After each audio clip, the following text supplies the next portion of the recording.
Hello YouTube, Robin Hood Bricks here, and today I'm going to continue on with my Foundry Torpedo wagon, a very long Schnabel wagon, where the great big Foundry torpedo spans the distance between two bogies, spinning round as it goes to keep the molten metal going in between the smelter and the foundry. So yeah, let's continue with that. Well, we shouldn't need too much of an update given that the first part of this build was only a week ago, but in quick summary, I was set a challenge to make a Foundry wagon, and I didn't even know what one of those was, but I soon got addicted to the idea when I realised it involved having a great big long torpedo full of molten metal swivelling around on its own axis in between two bogies, which makes it technically a Schnabel wagon, where the load becomes actually part of the train. We've got no link between these two sections at all. So I absolutely loved that idea, and we managed to get it working in a rather pleasing way with a good speed of spin, whilst also being able to go round the corners of my track without hitting anything. Wow, I didn't think that would be likely. But the only hitch was at the very end when I realised that this thing only really is supposed to turn when it's loading or unloading, to either fill up through the hole or empty out through the hole.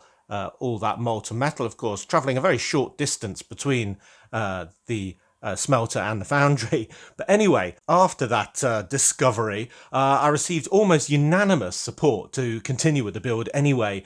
Some suggested that I could convert this whole build to some other material like popcorn, which was my favourite, I think, or something else. But most useful people with their comments pointed out that, well, a lot of my wagons on my train already are completely fictitious. Examples being like my Space Hopper one and even my Acrobat Great Big Circle, and that having one more that didn't really make too much sense in the real world wouldn't really be a problem. It's never held me back before, after all. So I guess that was the encouragement I needed just to continue. So we're fully back on with the build today. So we can get this from kind of concept in rainbow brick, so it's not too rainbowy, into final conclusion today. So I think we can split this into three main stages. The first two will be very quick because the first one was basically changes to the mechanism, maybe improvements. One idea was slowing down the rate of spin of that central section in the middle to make it more realistic. But now I realise that it isn't realistic regardless of the speed. I kind of like the speed that it's going. It's nice and visible, very eye-catching. And when all four of these bits are the same, the two that are invisible at the moment and the two that are there, I don't think you'll notice the turn quite as much as you do now. So having it going quite quickly will probably be better than it going very slowly, because I was thinking it should just sort of turn very slowly indeed. So all those suggestions about adding worm gears into here, though gratefully received, I don't think are going to be necessary. There are also ideas to make the contraption on the top a lot more complicated with several gears slowing down the whole thing. But simple is better in Lego, and this is incredibly reliable already. And well, yeah, don't fix it if it isn't broken. So I'm going to abandon the improvements to the mechanism stage, move on to the second one, which was a suggestion for more wheels. Essentially, when we look at the real life pictures of one of these things, they've got absolutely tons of wheels to spread the horrific amount of weight that these things would have to carry. But it's already long enough, in my opinion. If anything, I want to shorten it down a little bit, because every time it goes round a corner, obviously this thing kind of cuts across that corner and makes it use up space that could be filled with buildings and so on. So if anything, I want to shrink it up. So yeah, it's only a Lego one, so I'm not going to add wheels either. So we're already making massive progress with the first two stages of three done. But the third one is clearly to finish the build, making it have proper colours, all the parts and all the superstructure as well. So I'll be finishing off the bogies, then building kind of a box, I suppose, around the mechanism to hide it on each end. And of all the different varieties of Foundry wagon that I've seen, I kind of like this one the best, which has almost like a hut on one end and another hut on the other end. and one slightly bigger than the other, and that should give me enough room to add a bit more detail, some interesting tiles, and some stickers as well. So yeah, looking forward to doing all of that. And I've got the, he says, rummaging in his box of bits, the perfect sticker sheet, I think, for this build. And it's this one. They actually came from the Monster Jam Max D set 42119, which was a great big monster truck. Maximum Destruction is what the Max D stands for. And although these two are rather too big to use, I do kind of like this as the logo of the Foundry itself.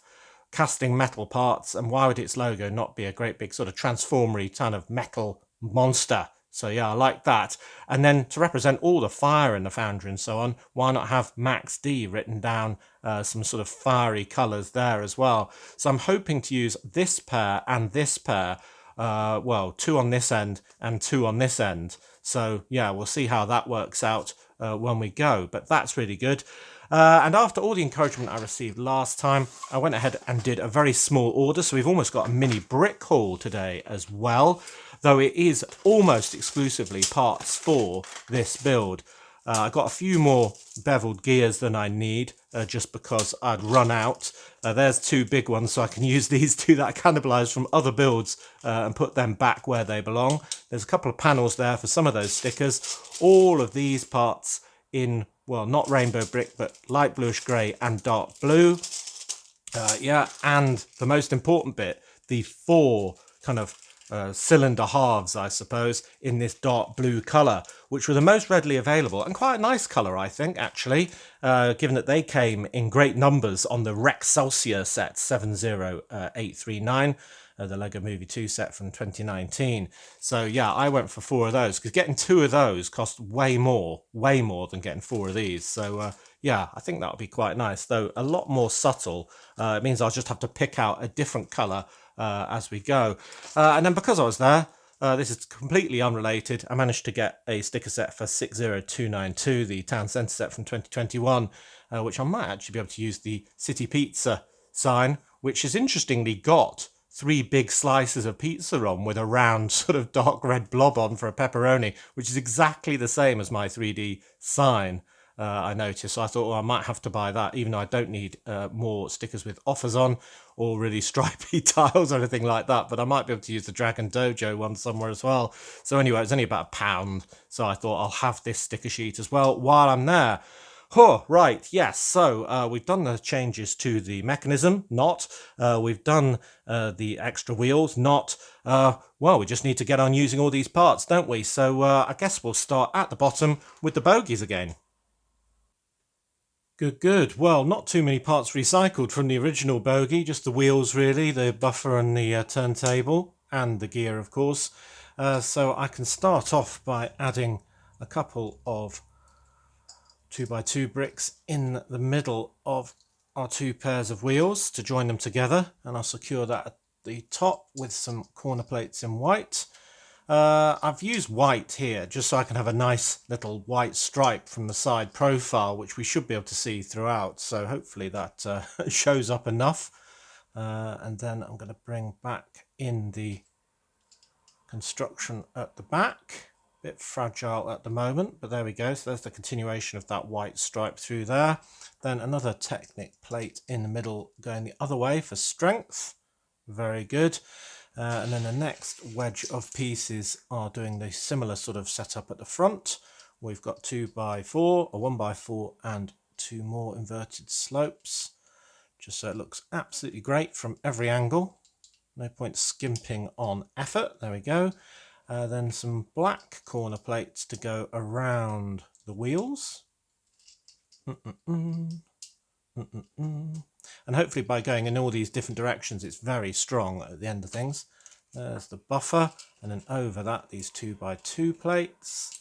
Very nice indeed. So there you see, we can just got that hint of white all the way through. I like it. Right, then we need the next level, which we had a bit more detail now. So I'm going to have some curved plates at the end, and this is the bit that will go towards the centre of the carriage. Bit of a different profile, and some ladders at this end, so people can hop on and off, and a 1x4. There we go. And then a tile in that gap, a 1x6 tile at this end, and then 1x4 tiles like that, which leaves just a 4x4 space, which is where our bottom turntable piece will fit. So that will go on there, and you can see those tiles underneath all of the bits where there's going to be motion, means that we've got unobstructed action there, and then our axle can push down into that, push down the actual bevel gear, and the whole thing should work. Aha, and it does. Very smooth indeed as well. Very, very nice. So a bit more detail on the top. And because I'm using dark blue for the cylinder pieces, I thought I'd use these two barrier pieces in dark blue that I just got donated to the channel, actually. So that was a very swift use of them. Absolutely perfectly timed. And then I'll put some corner, sort of quarter circle tiles on those spare studs there, just to cover them up. That looks nice. And then I can repeat the same sort of, at least, pattern on this side of things over here as well. So that looks like that. Haha! Right, so now I think we're ready to take a beveled gear like that and join the two things together. Identical in every way, working just as smoothly. And then when I turn them around, they'll be going in the opposite directions to spin the thing in the same direction. So there we go. Yeah, I like them. Nice bit of white, nice bit of dark blue. It's all a bit dark so far, but yeah, we'll be bringing in some greys, yay, to brighten it up even more. I hope it's not too drab when we do the next section, which will be redoing the centre. Now, I showed you how to make the centre of the Torpedo last time so we could have studs going in each direction. It'd be really strong with these bracket pieces with the 2x2 tiles holding it together. So now I can continue with a dark blue layer next, just so it's nice and stripy, essentially in the middle, as well as having that variation in the profile of the different shapes of these curved plates. And we'll put these two brackets on one side, just so we've got a connection point for our nozzle, of course, where the molten metal will be coming in and out of. Very nice. Then I can put one of these on going the other way, giving it even more strength. And I'll locate my second axle. Ooh, I think that's in there, nice and strong. And then I can do grey around the next bit to make it a thin dark blue stripe. Every plate securing the one before, so that looks pretty good if you ask me. It was quite bright before with the Flemish yellow-orange, so, well, I was going for an industrial look, so I think that'll be good still. Secured them with the round bricks. And then we can add our lovely new shiny pieces for the Torpedo itself and secure them in position with a light and then a dark grey plate and tile with hole. And hopefully this will still look like it's revolving, because it's relatively uniform all the way around, of course, isn't it? But we do have that nozzle, so at the very least the nozzle will sort of be appearing each time this thing goes around like that. So I think it's enough to notice the spin, but it won't be anywhere near as much as when we had the two sort of invisible ones and two bright Flemish yellow-orange ones. So yeah, it still looks like it's going around. And that was another reason for not slowing it down too much, because if I really slowed this down, then for half of the turn, you wouldn't be able to tell it was even turning at all. Anyway, right, then we need a Technic brick, a spacer, and one of our new beveled gears on each end. And then we've got the middle done as well, and I can link it up with these two ends. And you see I've just put on the beginnings of the sort of wheelhouse sort of bit that you have on either end. This one's going to be the big one, as you might gather, and this one's going to be the smaller one at the back, but that essentially will go on there, and that will go on there, and then it should, he says, work. Hey, it does. Might need loosening up in a few places, or even actually pinning down in a few others. But yeah, you can see that is still working, still looking good, very good in fact. So yeah, now we need to focus on, well, one end or the other to finish it off. Good, good. Well, small end first, and if I'm going to keep this 4 wide on the end, then I'm going to have to use panel pieces to get around the width of this big beveled gear. And that's why I didn't want a really complex mechanism on top. So I'm going to use these panels here, and I've already put on the Max D logo of this Foundry on both sides, and that means it will be a bit brighter. And the panels are overlapping slightly the end, just so we don't see that ugly connection, and it's a bit of a firmer sort of look to it where it's all joined up. And then I'm going to bring it in with slopes at the top and these faceted bricks on the ends. I've put a couple of control levers on there, so when somebody goes up those steps onto the platform at the back, they can, I don't know, pull the emergency off switch or something like that. So there we go, grey and grey with a bit of bright colour on the sticker. Then I want to do some patterns on the roof, so I'm going to have some dark blue tiling there and there. Then I'll have a little sort of spinning orange light, I suppose it would be, and then some of my favourite, yeah, I couldn't resist, hazard stripe tiles, the 1x2 ones. So there we go, that's looking a bit brighter, a bit more features to make it pop, but like that. So a similar thing on the front. This one is going to be 6 wide though, so I can add an extra section in the middle on the front there before adding the bricks to give it a rounded front. And this time I'm only going to have panels that are 2 tall, so I can incorporate a nice dark blue stripe as well. And there's the Foundry logo, the sort of robot Foundertron, or whatever his name is. And that can link up with that. And the same obviously on the other side as well. I just looked through all my stickers and thought that is absolutely perfect. It's the only one with real sort of fire on. And then another one of these just to bring that stripe around the front as well. And then we can bring this in with loads of slope pieces as well. And just check that that doesn't actually impede anything. No, it's free rolling, so that's good. That's one of the things with these builds. You've got to keep checking that you aren't messing up the last bit when you do the new bit. So here is 2 more lights that'll be spinning round and round when everything is in motion, not literally. Then the dark blue ones. And then last but definitely not least, the hazard stripe 4 long ones. Oh yes. Just pull that out a little bit. There we are. Oh. Fantastic. Ho, ho, ho, ho, ho. There we go. So I haven't seen this with all of its logos on, but ooh, phew, they haven't found me. Yeah, that looks absolutely amazing, doesn't it? Love that. Wow. A nice bit of brightness actually, because otherwise it would just be that, but it gives you something to look at. And as long as you can see that pouring spout going around and the uneven sort of pattern of that central section spinning around as well, then yeah, I think this is going to look really good going around my city. But there's only one way of testing it, I suppose, isn't there? And that's by putting it on the locomotive and having it going around. I have both my cargo trains going around, inner and outer. Yes. And I do like the fact that these are different shaped. I could have made the 2 ends exactly the same. I like the stripe on the lower one, but to get that Max D sticker in, I had to do the back one different. So tall and slim and wide and fat. But I like it. Do tell me what you think though. Do I need more stickers? I could put Max D on, but then it says Max Destruction, which isn't quite really the vibe I'm going for. Yeah, and I definitely can't fit those anywhere. So yeah, I think that's good. Well, here we are in the Lego room, and there it is as part of the outer cargo train track.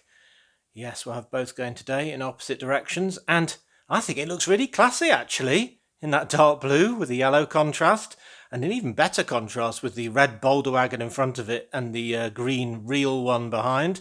It looks very good indeed, but it'll be my first where the actual load is being the link between the bogies. So I'll hope and pray that it remains all in one piece as we go around to give it some testing.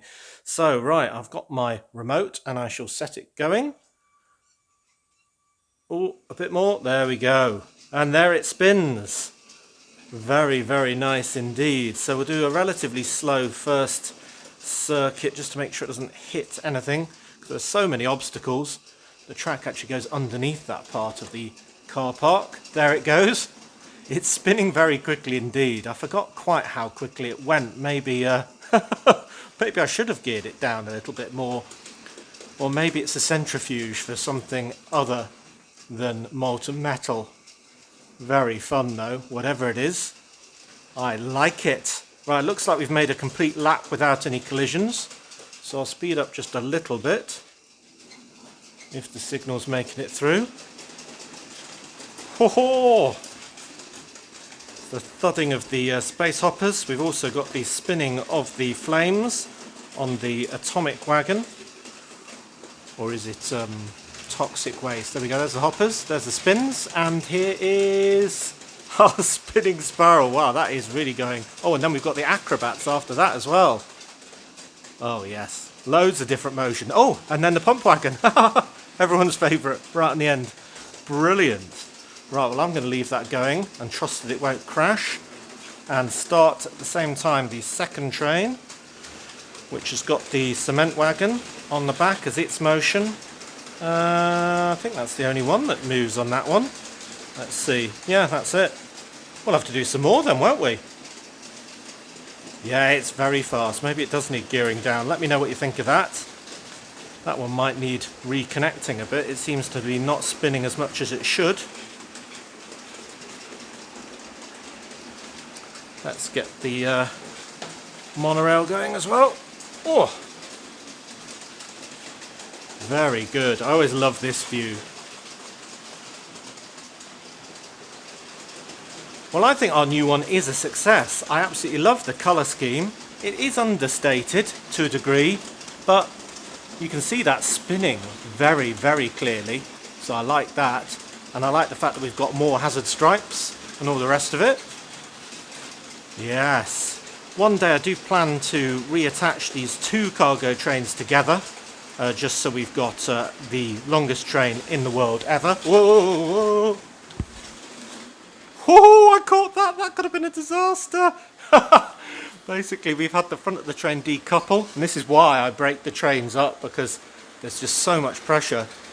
Yes, so that couple broke at the back of that coal tender, and essentially this front half of the train started going at an absolute rate of knots, and sooner or later it would have smashed right into our pump wagon at the back of the other one. So yeah, that would have not been a good event at all. It would have been calamitous for them. Yeah, so I need to reattach the two halves together. I just wonder if there's too much drag on all of these things, because each one of these wagons that does have the motion on it obviously provides quite a bit of tension. Oh, another one of the motors is still trying to go. Let me stop that. There we go.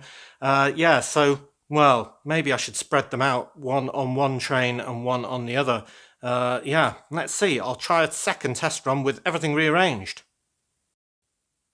Well, I've taken off the space hopper wagon from the outside train, and now it is running very smoothly indeed. So I thought I'd add it back to the inside train, and I discovered this, that basically if I set it running and you watch the wheels on this wagon, you'll see that they aren't moving at all. It's pretty much being dragged around.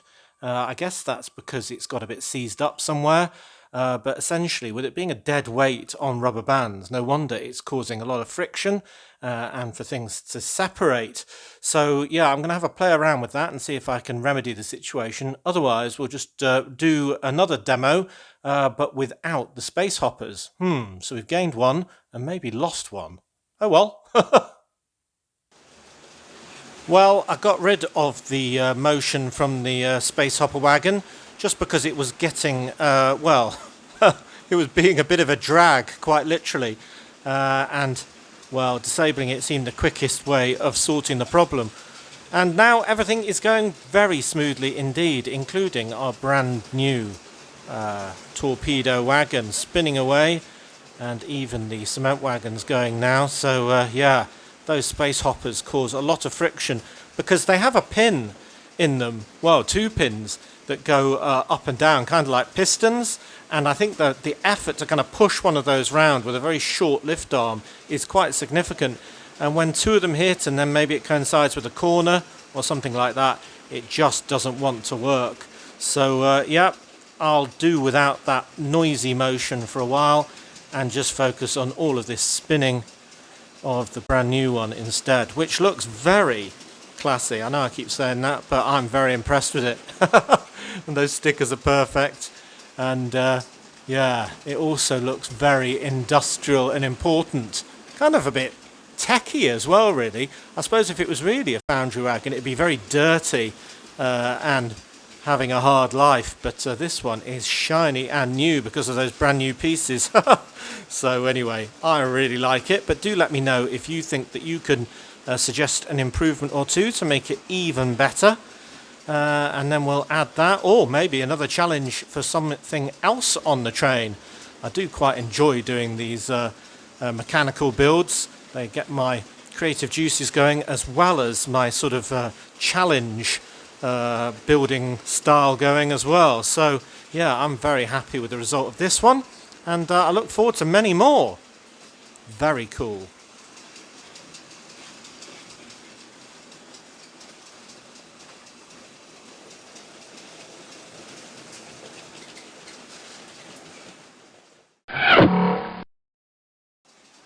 So, as always, thank you very much for watching. It is appreciated.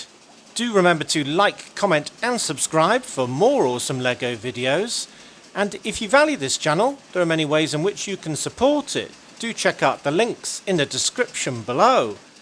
And next time on Robin Hood Bricks, we'll be doing a brick haul, because it'll be Wednesday. And then back to the city on Friday, with probably the second part of that pizza restaurant, because I'm really enjoying building that. But then again, we might do the Q&A with Mrs. Hood.